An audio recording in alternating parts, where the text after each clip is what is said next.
Hey friends, welcome to the Swing My Heart podcast with your host, Nicole and Hannah. Come join us for some hopeful conversations about heartfelt entertainment that makes your heart swing. Hey everyone, welcome to the Swing My Heart podcast. I'm your host, Nicole, and today I'm excited to have a very special guest, Jaimie Engle. She is an award-winning author with numerous books to her credit, a storyteller-extraordinaire and teacher of the craft, and more recently, a successful screenwriter with a fabulous new movie from Up TV called Just Jake, which I recently reviewed on the podcast. Welcome, Jaimie. Hey, thank you so much for having me. I'm very excited to have you. This will be very fun. Yes, totally. I've actually watched that podcast on YouTube. Thank you. Yeah, it was great. I was like, oh my God.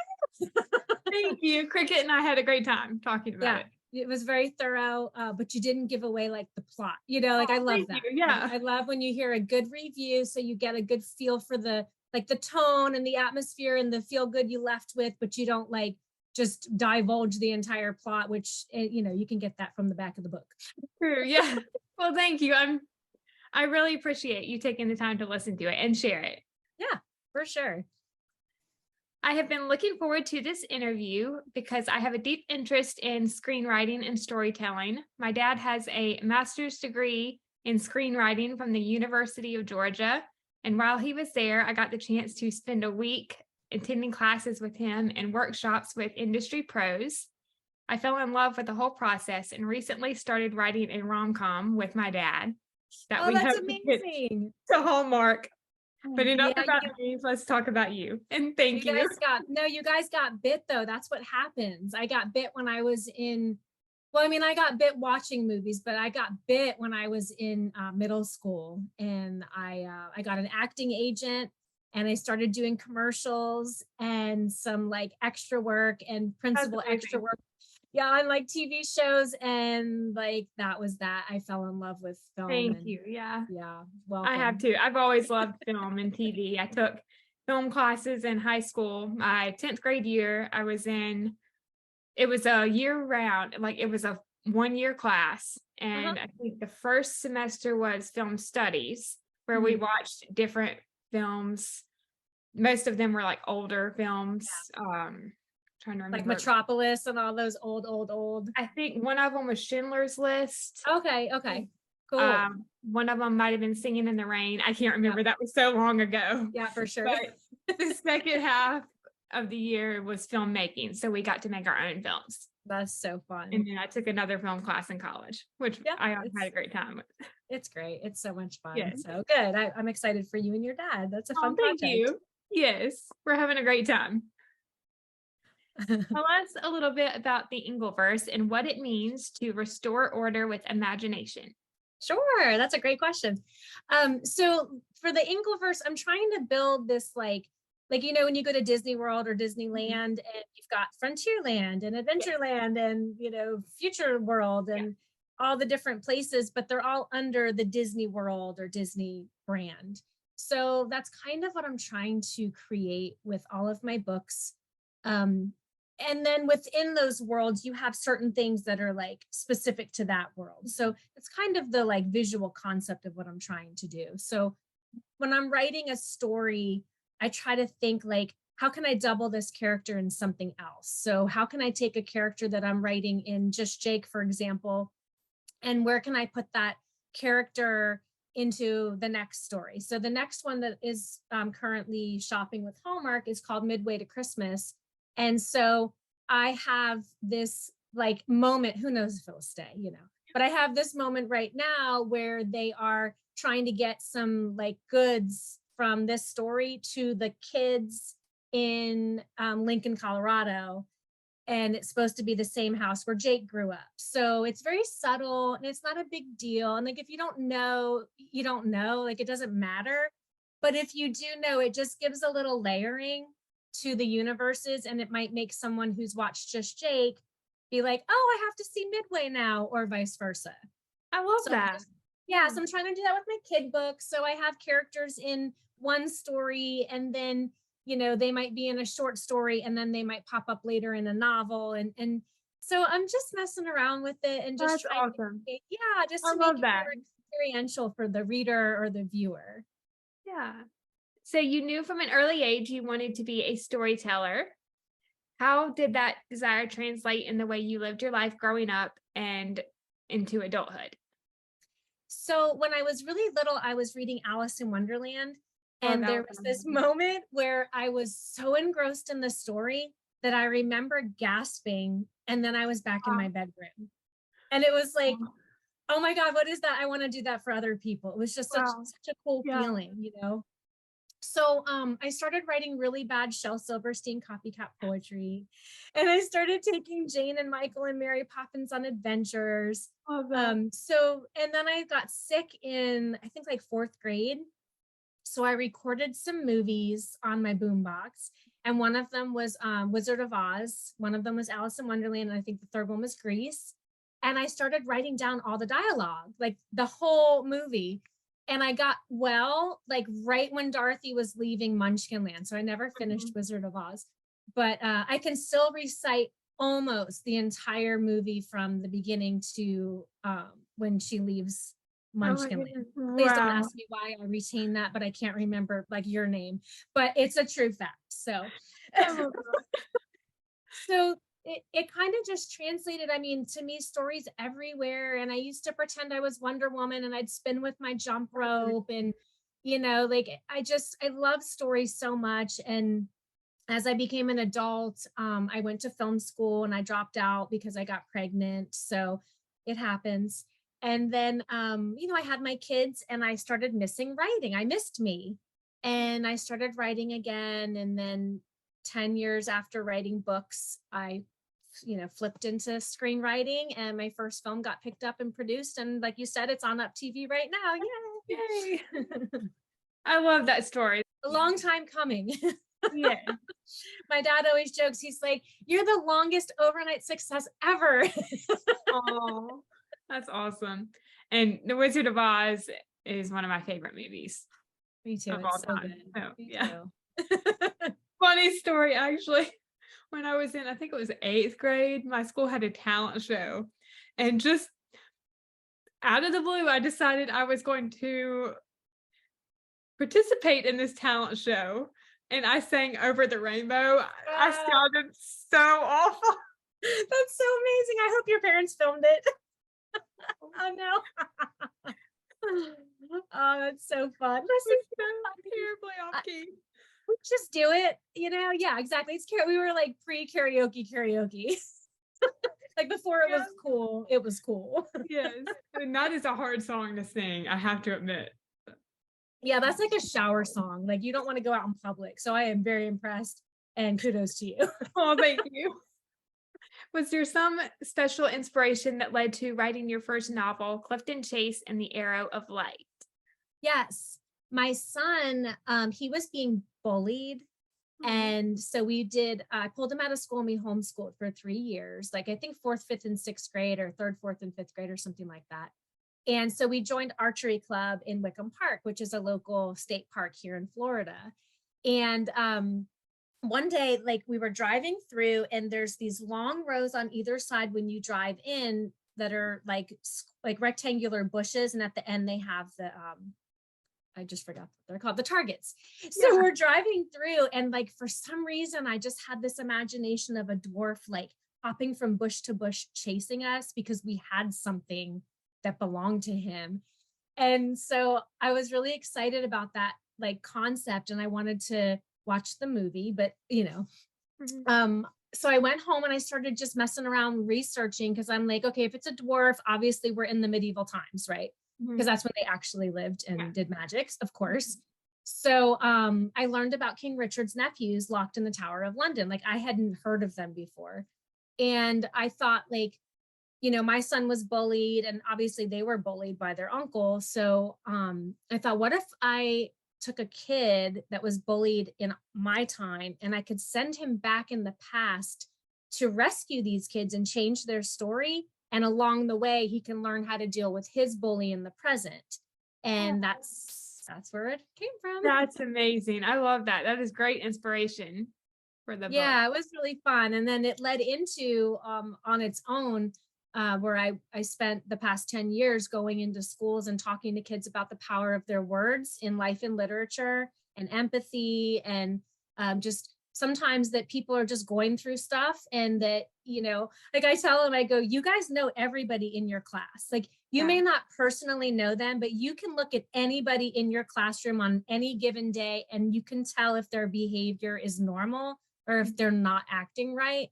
And sometimes that person just needs somebody to give them some empathy or be an ear, you know, maybe they're going through something and you just don't know about it. So it's been very, very just rewarding and humbling to write a silly story, you know, that I had just wrote and then for it to turn into this like mission statement to not only empower kids, but also watch some of them become writers, you know, as they've grown up. So I think we need a whole lot more empathy in this world. And I love when stories give lessons to the readers.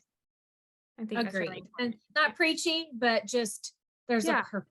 There's a purpose. And actually the message in Clifton Chase is that there is that there's a story greater than ourselves that we're a part of. And that's how we all should live. I want to make a shirt that says, I am not an extra in your life story. Because I feel like people treat everybody that way. And it's like, dude, I have my own life story and you're not an extra in mine. We're all in the same story here. Yeah. Of all your published works, is there one particular book that is your favorite or holds a special place for you? So it's always whatever I'm working on now. So currently it's The Marked, which is based off of a TV show I optioned. It's about the basically the gods forget they're the gods and they all show up at this kind of dark academia school and they slowly begin to remember and they have to figure out why they forgot and who brought them there. So that's unpublished. I'm writing it right now. Published, my favorite book is Metal Mouth. If I had it close enough, I'd grab it. Metal Mouth is about a girl who wears braces and they suddenly begin to transmit a boy's voice in her head after she gets struck by lightning. Wow. And she has to figure out if he's real and if so, why did the universe bring them together? So it really deals with voice and finding your voice as a girl. Also, as a writer, it's really based off of a lot of the fears and insecurities I had when I was in middle school. So just finding your voice as a person, as a writer, and as a character in the story. So that's another one that I love talking to kids about and using social media, like, you know, that we're not built to have opinions of thousands of people thrown at us. Like our human condition is like 100 people, 30, like that's it. That's all, you know. So just trying to like get them to realize that their worth is in who they are, not what the universe projects at them. And I just we don't know, like we have no clue what this social media is doing. We're all experiencing it at the same time, you know? It's really so true. I think having these candid conversations with kids about like, you know, this isn't normal. Like, so how do we make it normal and appropriate and enjoy it? Because it's wonderful, but it also like kids were committing suicide from it. So, I mean, it's, you have to, we all are learning this. So I just love that I have these chances to go into these schools and talk to kids about their voice and finding who they are and being comfortable with who they are and, you know, getting a core group of kids that they trust that can, you know, be there for them when they're not sure who they are. Yeah, I love that. You know, I think it's great that you can go talk to kids about these things going on in the world. I do too. It's really, it's fun and it's necessary. And I just feel like they get me. I feel like I speak their language. I feel like I stopped maturing at like a 14-year-old. So I think that like we get each other. So it works. So they listen. And I think what you were saying about social media, I think it can be a good thing and a bad thing. Yes. All at the same time. Yeah, absolutely. So let's talk a little bit about screenwriting. It was only a couple of years ago that you transitioned into that arena, and it's simply amazing that you were able to sell your first script in just 15 months. Some writers go years before getting their first big break. Tell us how you were able to make it happen so fast, and how did you get your big break? So I have two stories for that. So I'll go with the Just Jake one first. So Just Jake came about because I was working at the real estate board as Oh, the website administrator and social media marketer for the county real estate board. And I was teaching the class to new agents for the website portion. It was like a day-long class, and I pop in, pop out.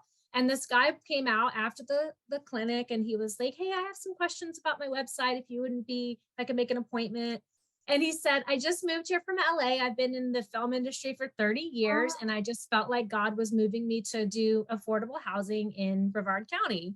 And I was like, oh, well, I've been a novelist for 10 years. And my oldest son that I got pregnant with just graduated. And I feel that God is moving me toward getting back into making, pursuing that road. Like I took a little 18-year detour and now I'm back on track. And he said, oh, well, let me connect you with my best buddy. He's an entertainment attorney in LA. So I reached out to him. It was February of COVID. We spoke. He said, it's all like stopped now, but let's keep in touch. And then in December, he said, hey, do you have any strong female lead stories like Hallmark, rom-com? And Nicole, I'd never written a screenplay before, and I write magical kid books. So I said, well, let me look and see what I have because that's what you do, right? yeah. And I called a friend in LA and he said, oh, there's a class by this school called Story Summit, and they do this every year. They're teaching how to write the Hallmark rom-com this weekend. It's a Zoom class. Here's a coupon code. And I'm like, all right, I got the text message. Thank you. And so I signed up. It was over Christmas break. I wrote one script, which is midway to Christmas. I wrote a second script, The Star of Bethlehem, PA. And I sent them both in and they said, we love Bethlehem. We want to buy this. And that's amazing. In February. So the month after I wrote it. Wow. It took, like you said, 15 months for me to get the contract and us to go into production. So the whole time I'm sitting here like, did this really happen? Am I making half of this up? Are these people for real? And so it was the Lord taught me patience because I wanted to call every day and be like, hey, did we break up? Are we still together? Like, what's going on? Oh. So there's that side that's kind of my unicorn story. While I was waiting patiently, I wrote 6 feature films and 3 TV shows. Wow. And did a lot of contest entries, a lot of continuing education, and I posted all of that on LinkedIn regularly. And from that, I had several big name producers reach out to me and impressed with my self-promotion, read my work, and I have 4 feature films and 1 TV show is optioned. 1 is with the network, and 3 of the feature films are sitting with producers at the funding table, just kind of on hold right now. Yeah. So all of that happened from just being tenacious and, not posting butterflies, but posting, hey, jumping into a Netflix class, or like I just posted, hey, jumping into a podcast, like just sharing what I'm doing and just trying to inspire other people that there's a lot of steps along the way. It doesn't just occur. There's a lot of waiting. So what are we doing while we're waiting to get better? Because that's the only thing we can control. I agree. So the short answer is I said yes and then figured out how. That's the short answer. Oh, that's amazing. And it definitely takes a lot to put a movie together. So yeah, it's incredible. And like the script is totally different from the one they purchased from me. The one they purchased from me is the one that the book is based off of. So it's the same story structure, right? But so many different tweaks and twists and characters and whatnot. So it was so fascinating to watch the project, the collaborative efforts of everybody who came together and, added their spin to the story to make it just a completely different, beautiful, movie that I got to enjoy more as a viewer than even as a writer, because it had been changed so much with the rewrites, but also retaining the book rights so that I could still tell my story the way I wanted it told, so I just feel so fortunate and blessed to have both mediums to tell this story in, you know? Yeah. I'm excited to read the book. I think it'll be great. Yeah, it's super fun. It's cute. It just has a couple of different elements because I went in a little tweaky different direction, and it's set in Oktoberfest, which the movie isn't. So it's really fun. It's so cool to see like how Brandon translated the directing, and how Rob and Brittany and Gigi portrayed the main three characters, and like just brought everything to life. And you know, Brian Bird is just an amazing producer. So I just like I have nothing to complain about. And I'm so fortunate to have, you know, my first film be connected with these amazing people, and Taylor Bird, who came in and did the rewrites, and, you know, Up TV for all the great promotion and what great content they produce. It's insane. Like you said, like most writers wait years, and I'm like, you know, I spent 10 years writing books to prep for this moment, but I know that this is definitely a unicorn story.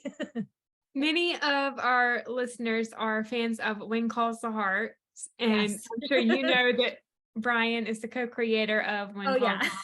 So what is it like working with him?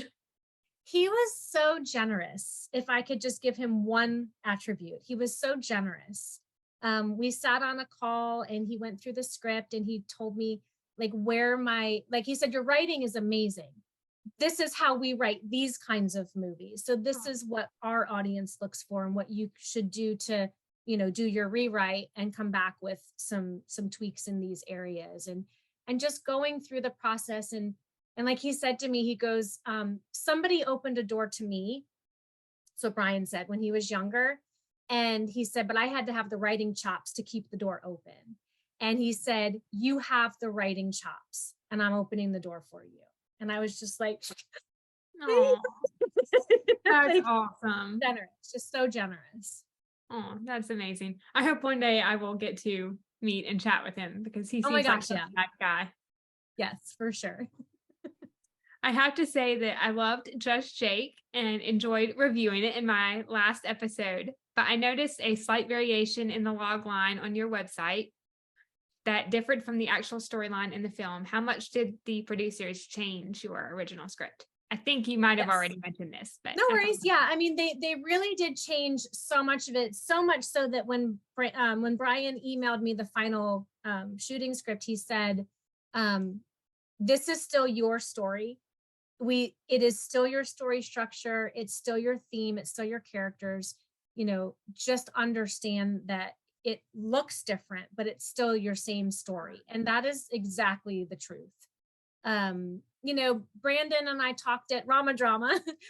That's where I met him the first time. Didn't meet you, but I met him there the first time.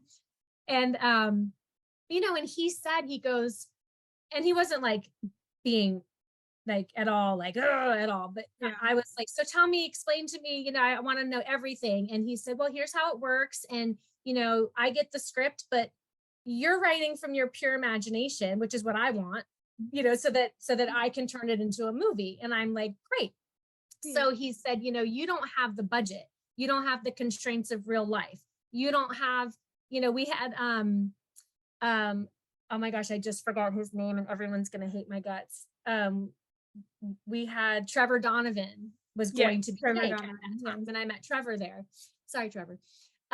So we don't have, you know, Dancing with the Stars taking him away from us, which isn't necessarily what happened. That's just my opinion. He just danced too good and we lost him.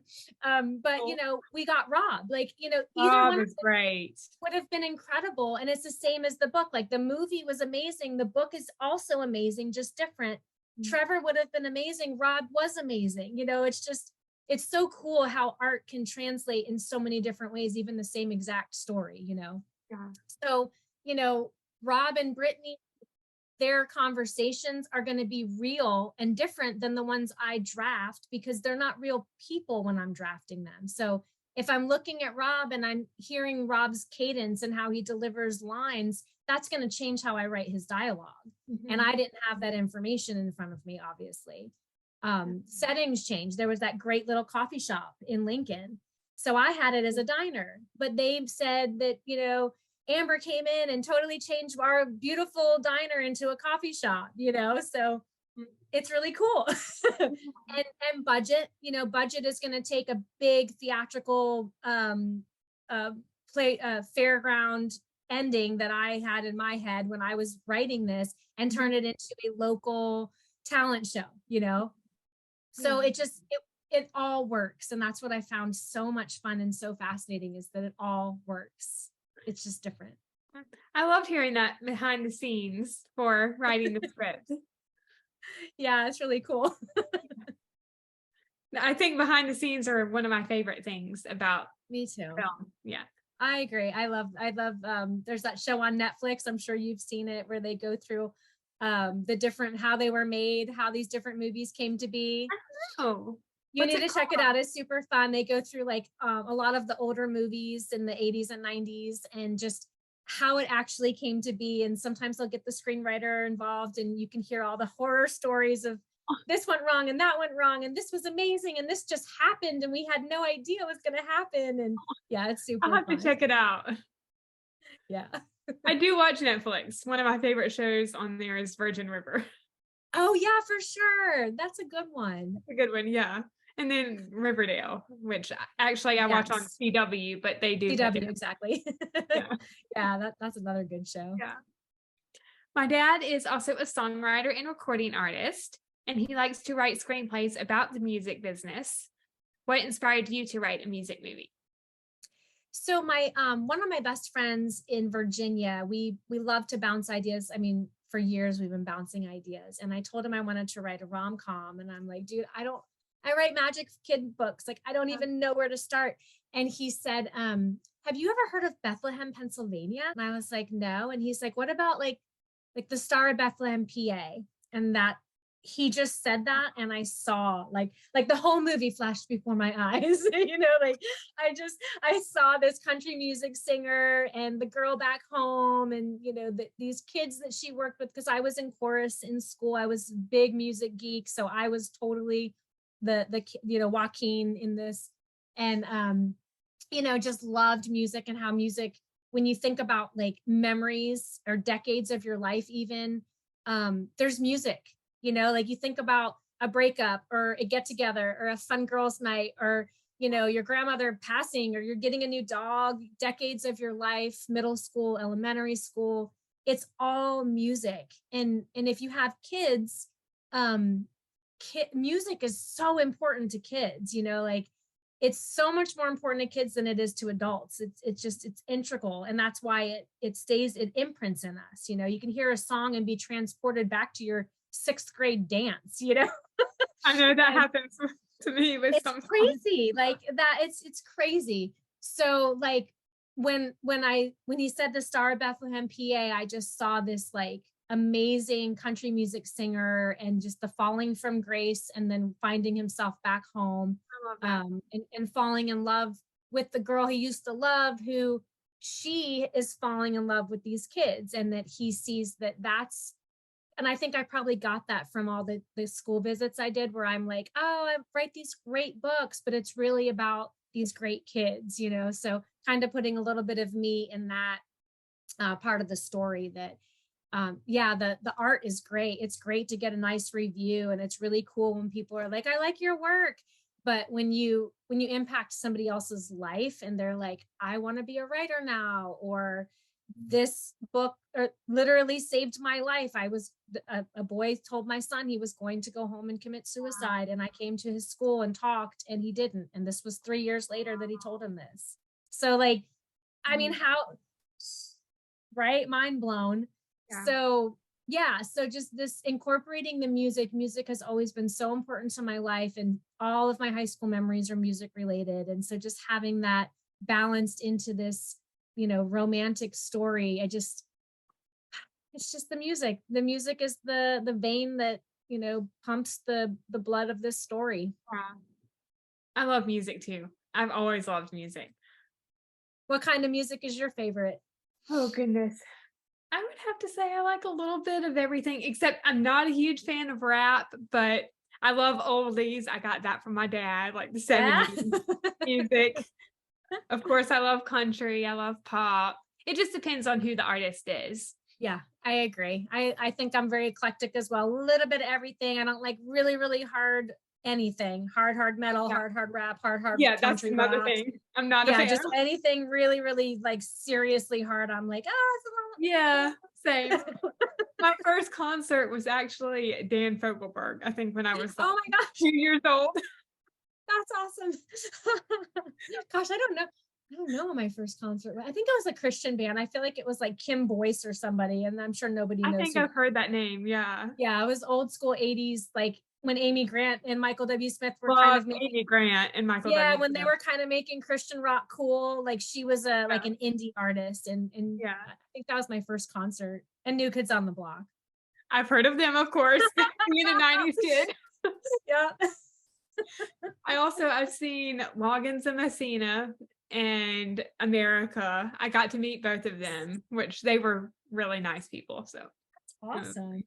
and then of Cool. course I've seen people from my generation, like the Jonas Brothers, Taylor Swift.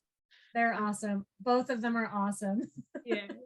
I saw Michael W. Smith at a Christmas concert. That was one of my favorites. Oh, cool. Yeah, he's great. In Tennessee, yeah.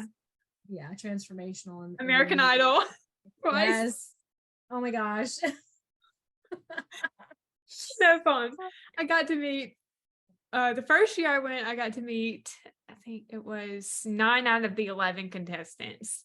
Oh, And that was the year Philip Phillips won. I didn't get to meet okay. Philip because he had a kidney stone that night. So he just like immediately got back on the bus, which is understandable. Yeah. And then the other guy, I so wanted to meet him. He was like my favorite guy in the top 10, besides Philip, of course. Right. Colton Dixon. He's Oh, in, yeah. yeah. He did very well for himself. Yes, he did. A funny story. I had gone with my mom, and these two older ladies, they were sitting behind my mom and I. And during the last song, they saw me, jumping up and down, having a great time. And one of them tapped me on the shoulder and she said, I have a backstage pass. Would you like to have it? And I was just like, yes, thank you so much. That's amazing. She gave me her backstage pass, and I met a couple of them backstage after the show. And then after that, I went outside to meet the finalists again. Of course, the ones that I hadn't met, because they typically sign autographs and meet fans by the bus after each show. That's so cool. Of course, I was thinking when I got to the line, Colton was all the way at the other end. I thought he was coming in my direction. He was going the opposite direction. I was like, are you kidding me? If I'd come out 5 minutes earlier, I probably would have gotten to meet him. Oh, that's a bummer. Well, next time there'll be another meeting. Yes. That's it. And then the second year I met 8 out of the 10. So both years I met all of them but 2. Good. Yeah, that's impressive. Oh, no fast pass or anything. That's good. Yeah, no fast pass. But they were all really kind, really nice people. So. That's awesome. That's good. They should be. Yeah. They're in a pretty cool spot. They should be really happy. Yeah. But like you were saying, music is very important. Yeah, for sure. Yeah. Usually a book is adapted into a screenplay, but with Just Jake, you are doing the opposite. So what challenges are involved in turning a screenplay into a book? Well, the biggest challenge in this case is that the book follows the original script that I sold, not the actual movie. I know a lot of times when they do a novelization of a movie, it follows the movie pretty well, which is good and bad because you want a different story a little bit, but there's always that, oh, the book was better than the movie on the opposite side, so I think it's all muddled no matter which end you're coming from. I think the most difficult part was expanding it because I felt like I had already shared the important moments of the story, so I didn't want to create new scenes between scenes just to fill pages. So I kind of had to get out of screenwriter mode and focus on really thinking about what these characters are feeling and thinking in their past. And that was the tricky part. I hadn't really developed their past as much as I do when I do a book first. So yeah, it's what I love about it is it's an extremely long outline. So it's fabulous because like I'm adapting the Marked TV show into a book, and it has been so much fun because now that I've done it once and I get it a little better. Like one page of the script is, 4 pages of the book. Mm-hmm. So there's a lot, there's a lot of thinking and backstory and what are they feeling and what are they doing and that deep point of view that you don't necessarily get. Like that was Rob and Brittany's job, not mine, to develop the character and show it. That wasn't my job in the script. I gave them, this is the character, and then they brought it to life. So in the book, I had to bring it to life, and I had to remember that I was not just allowed to do that, but I was supposed to do that. Yeah, that was the most challenging part. I'm really looking forward to reading the book. I know I already mentioned that, but it's great. Thank you. I appreciate it. It's really sweet. And I'm looking forward to. I'll be surprised at the end, though. Like, unfortunately, you already know the ending if you've seen the movie, so. Of course, yeah. Spoiler. I'm also looking forward to your other work as well. Oh, thank you. And likewise, I look forward to seeing your movie and reading your book. Thank you. Hopefully we will have it finished soon. Yes, absolutely. You guys have a goal in mind, like by end of the year or? Not yet. We only have written 1 page so far. Okay, so you guys are at the very beginning. Awesome. Yes. That's we have exciting. the idea of what we want the movie to be. And actually, it's a music movie. Yay! I like it already. Super cool. I won't give away the story because... Yeah, not yet. I'll come on the podcast and interview for you for that one, okay? Okay. That should be fun. It would be very fun. Many writers say that the story is never really finished. The longer they live with it, the more changes they want to make. Do you find yourself wanting to continually revise and refine your stories? And when do you decide it's time to finish and move on? I do not. I really just write it as I see it. And then I have a very detailed list of editing bullet points. So I pretty much go through all of those. And then when I'm done, and then I send it to my beta readers, of course, and get their feedback. What I find with that desire to continue the story, that the boundary goes on, that, like I would love to write Just Jake 2 and call it like Always Amber, and it be them on the road, because we know they're going to have a fight and probably break up, and then they have to get married, yeah. So I just think that would be kind of a cool sequel. So I do always see the story continuing, and I always wonder now, well, what was the love life of mom and dad like, because Amber had to find an attraction in Jake from something that her, that's just life. So I always do go both ways on the timeline from my story. And that's kind of what the Engleverse does, that there's always a story before and after, and maybe I can connect all of them, and it's all just one big cohesive Disney World-esque story, But yeah, so for writing wise though, I write, and then I edit, and I go through my list, and then that's it. And then I'm out. And then I give it to, in this case, I give it to an incredible editor who, I'm actually going to show this because every writer should have this. She connected me with this book, Rivet Your Readers with Deep Point of. It's like the skinniest book on the planet. Everything that I've been like, I'm so close to getting this perfect, like this book writing thing. I'm so close to getting it. It was everything in here that I totally missed.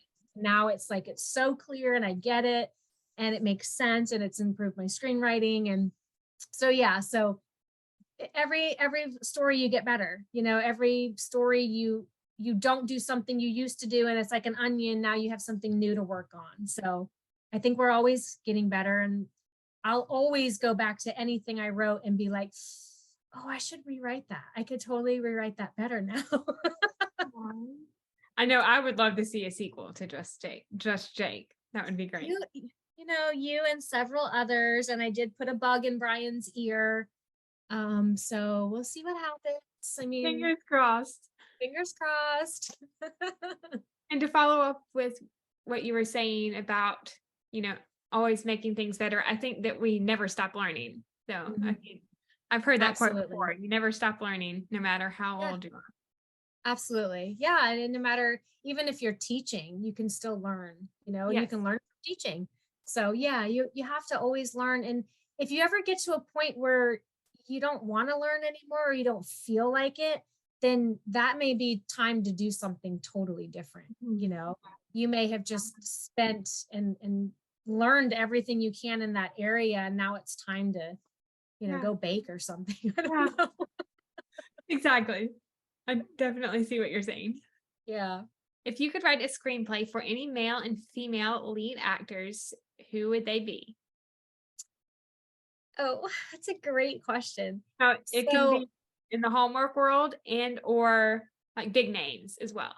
Okay. So for Midway to Christmas, I actually wrote it for Harry Connick Jr. Like, he's who I saw. I know. I love him too. And he is the Beau, the main character, the boy.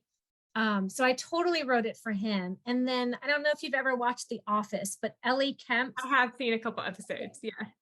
So Ellie Kemp was the new secretary that came in and replaced Pam. And she's just so adorable. And I absolutely think she would be perfect for the female in this story. So Ellie Kemp and Harry Connick Jr. in Midway to Christmas. Oh, that's amazing. Near you. I can't wait to see it. But that would be amazing if that actually all happened. Oh, yes, it would. I'm looking forward to seeing Midway to Christmas. I think it'll be beautiful. Me too. I'm looking forward to selling it because I think it's adorable, and yeah, we'll see what happens. But it is on its way to Hallmark or at Hallmark or something, and it's with another network as well under consideration. They told me it's still under consideration, and they produce like on Netflix. So hopefully someone will love it and buy it, and it'll get made. Fingers crossed. Yes, all the toes and fingers. And fingers crossed we'll hear more soon. Yes. So you mentioned some of your upcoming projects already. Is there anything else you can share about them before we start to wrap up? No, it's all just the waiting game right now. No, I've got just so many fires. I always feel like, those sticks with the plates on them and people spin them and they keep all the plates spinning. Yeah. I feel like that with all my projects all the time. And I'm like, okay, so, and then eventually one of them's going to be the one. And then I'm going to be like, the other ones are just going to wait and I'm going to have my plate. But for now, today, especially with the writer's strike, like, I don't even know what that means. I'm in the WGA, but apparently it affects me. I don't understand it. But so I'm just spinning plates and writing, and because that's all I can control. And then, meeting people like you and trying to get some excitement over the projects that are out and meet some new people and, make some new fans and then become a new fan. Because that's really all I can do right now. So yeah, so totally understandable. Hopefully, So hopefully soon. I mean, I do have a newsletter that goes out every month, and I do share a little more with my newsletter followers than with anybody else because they're, they signed that secret NDA by follow my newsletter, and I can give them just a little bit more until I can officially announce news. So yeah, that's on my website. It'll just pop up. Fingers crossed that everything will work out with the strike soon. Thank you, Nicole. You're welcome. Fingers crossed. Yeah, we're crossing lots of fingers on this podcast. Oh, goodness. As we wind down, I have a couple other questions. First, how do your kids feel about having a celebrity mom? And second, what are the challenges of being a successful screenwriter while living in Florida when the industry is predominantly in California? They're both very proud of me, which is cool. They don't necessarily like the rom-com genre, but Understandable. They watched Just Jake, and they, we had like, I bought a red carpet, and we had a big premiere party, and they were very proud of me. And because they've watched all the tears and all the struggles and all the times that I've told my husband I'm going to go burn my books because nobody cares, and just all the and then all the great things like getting into Barnes and Noble and Scholastic and speaking at these cool events and going to Rama Drama. And so so there's that. And then the Florida, I mean, of course it's challenging because I don't have that face-to-face, or like, oh, Martin Scorsese is going to be at the Starbucks, I'm going to go bump into him. I don't have like that here. But, for me, LinkedIn has been a virtual walk through Hollywood. It's been incredibly kind to me, and many other people that I've met have the same experience. And, Hollywood, although it's Hollywood, of course, that's where all the studios are, like Just Jake was shot in Colorado. There's lots of movement in Kentucky and North Carolina and South Carolina and Georgia. There's all over. My next film that I'm like, knock on wood, is going to be Martial Law, which is based off of my comic book series. That's a lot darker. It's definitely not for this podcast. Demons and walking through Dante's Inferno and all that kind of stuff.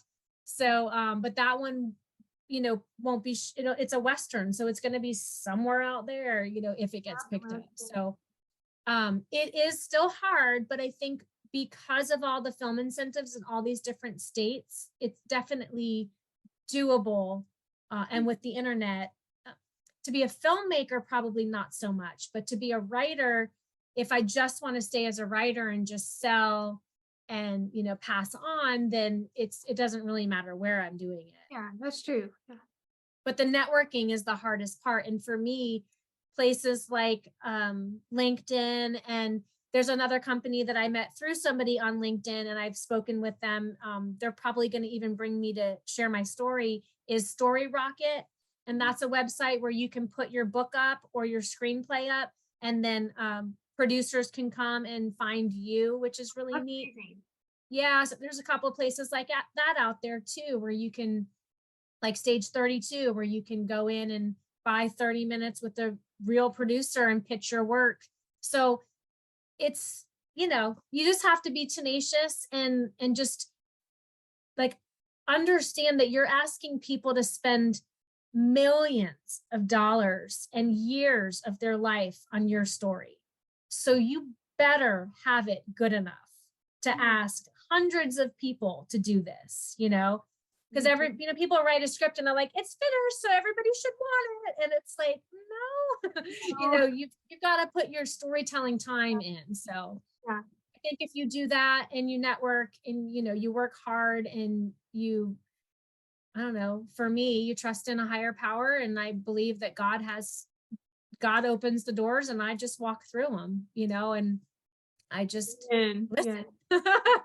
And this is where I'm supposed to be right now. So I'm very blessed and very grateful. And but I still have to do the work. I didn't just sit on my couch for the past 10 years and get a knock on the door from Brian going, hey, we're ready for you. So you have to do the work. I think God's favor is being available and ready when the door opens. Mm-hmm. That's what God's favor is to me. Anything you want, you got to work for it. So that's correct. Yes, very true. We've started a new segment here on the podcast where we ask our guests to share an inspiring quote or piece of advice. Do you have an inspiring quote or piece of advice you'd like to share with our listeners? I would love to. When I was first starting out as a writer at my very first writing conference, like probably 13 years ago at this point, one of the ladies there told me, the ones who make it never give up.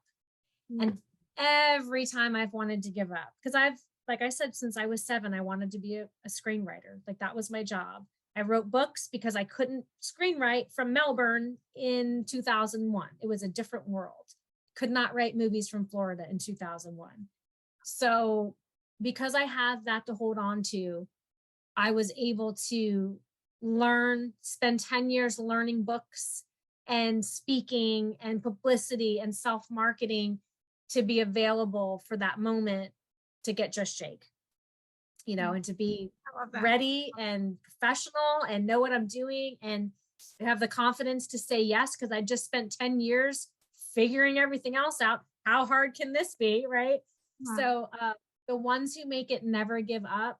And I've watched people come and go in the book industry that were friends of mine, and I've watched people stick around, and all of us are the ones that are still in it. We're all moving up, and that's amazing. Statement. Yeah. Definitely never give up. And to quote one of my favorite movie series, Signed, Sealed, Delivered, trust the timing. Yes. Oh my gosh. I had to go there. Hardest part, but yes, totally.